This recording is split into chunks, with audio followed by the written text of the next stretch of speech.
Admission के वक्त मैंने बस 7वें स्वर्गराज ग्रेट सेज का नाम जांचा, नतीजा पूरी दुनिया में हलचल मच गई। मैं तो बस एक हाई स्कूल स्टूडेंट थी, अचानक देश की स्पेशल प्रोटेक्शन में आ गई, सिर्फ इसलिए कि मैं इस अजीब दुनिया में मिश्रित हो गई थी। यहाँ शिक्षकों का असली काम पढ़ाना नहीं था, बल्कि बच्चों से मिथक उपन्यास रटवाना था।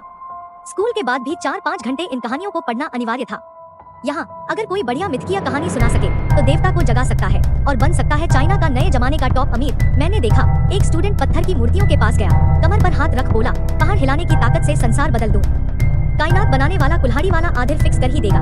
इतनी अजीब बात सुनते ही मेरी हंसी छूट गई। अरे तू भी, तुमने जुएलिंग शे, अनोखे ताकत वाले देवता को पहाड़ उठाकर एकदम कूल बता दिया। चलो ठीक है, मगर कायनात बनाने वाली कुल्हाड़ी सिर्फ पांगु की है, ये सबके बस की बात नहीं।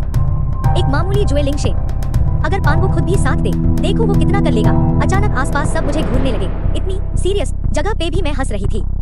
तभी ग्रे रंग की मूर्ति हल्की होती गई, असली रूप बाहर आने लगा। ये प्रोसेस आधा होते ही रुक गया। अचानक एक बैंगनी लाइट उस स्टूडेंट के शरीर में समा गई। स्कूल लीडर्स खुशी से उछल पड़े। कई साल बाद किसी स्टूडेंट में बैंगनी लाइट आई थी। मैं हैरान थी, लगता था जैसे जागृति पाना बहुत मुश्किल है। सामने एक लड़का मुझे देख के मजाक उड़ाने की नजर से बोला, सिर्फ नादान बच्चे ही ऐसी बातें करते हैं। क्या सोचती है, आत्मा की शक्ति यूं ही बढ़ा लेगी। हर लाइन हजारों लोगों के प्राणों से आई है। अगर तेरा खुद का स्कोर कम है तो दूसरों को बदनाम मत कर। ऐसे लोग। मैं माफी मांगना चाहती थी, लेकिन सच में मन में हलचल थी। मेरे असली वर्ल्ड में ऐसे सब मिथकीय किरदारों की कहानियां हर जर्नी टू द वेस्ट पढ़ने वाले को पता होती है, लेकिन यहाँ सब जैसे अनजान। यहाँ के लोगों को असल इतिहास ही पता नहीं। अक्सर गुण शक्ति बस अंदाजा है, और उनका हैरान चेहरा बिल्कुल बनावटी नहीं था। क्या इस दुनिया में मिथकीय कहानियां ही गायब हैं? ये सोचकर मैंने तुरंत अपना मोबाइल निकाला, इंटरनेट चेक किया, लेकिन कुछ भी बैकग्राउंड, सिर्फ नाम ही नाम। यानी असल में संस्कृति कटा हुआ युग है। मैंने फोन छोड़कर फिर देवता गेट पर ध्यान दिया। यहाँ की मूर्तियाँ हमेशा बदलती थी। दूसरी बारी वाले का नाम था चेन हान। उसने खोजते घूमते आखिर एक भयंकर बंदरनुमा पत्थर की मूर्ति के सामने खुद को रोका। वह मूर्ति भयानक दिखती थी, सारा शरीर जंजीरों से बंधा, चारों तरफ कुहासा। बाकी स्टूडेंट्स फुसफुसाए, ये तो सुपर गॉड है।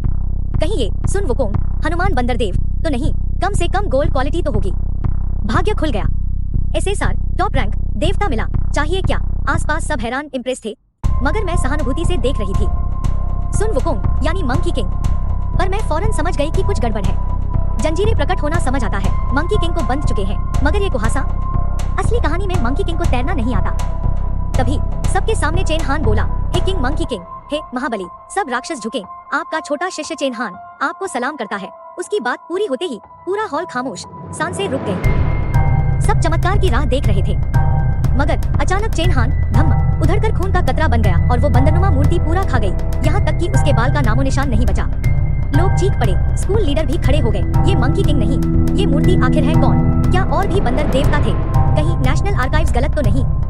मैंने गौर से उस मूर्ति को देखा, दिमाग में किसी और का नाम गूंजा। इसी वक्त प्रिंसिपल ने हड़बड़ाकर बोला, झटपट मेयर को खबर करो, यहाँ अभी एक अनोखा देवता जगा है, इसे हटाना मत। देखो कोई इसका नाम बता सकता है। एक नई डिवाइन आइडेंटिटी मिलना पूरी नेशनल गौरव की बात है।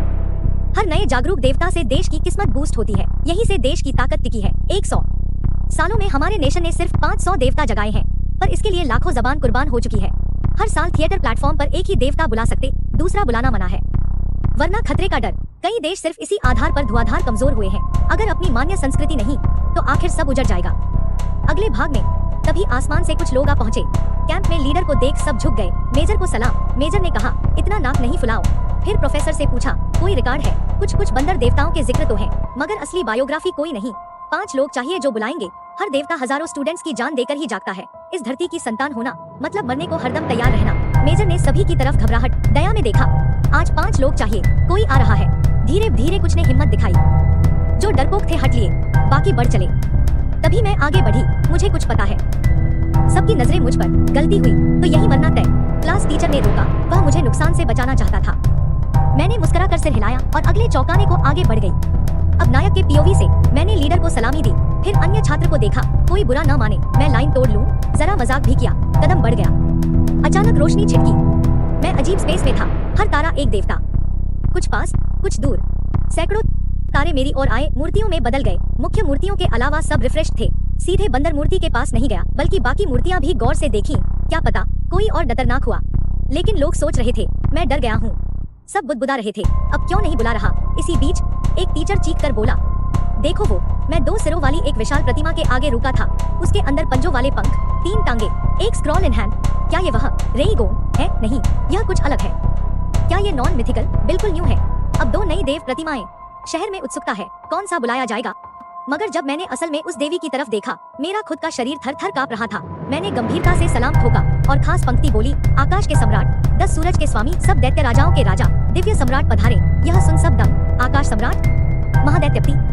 ये कौन? लोग चेहरों से सब शब्द पहचानते थे मगर मिलाकर मतलब नहीं समझ पाए। क्या मैं सब बना रहा हूँ? इसी वक्त मूर्ति की ग्रे झिल्ली उतर गई और तभी एक गहरी सांस उभरी। मूर्ति ने मुझे गहराई से देखा। सोचा न था इस जमाने में कोई मेरा सच का नाम भी याद रखेगा।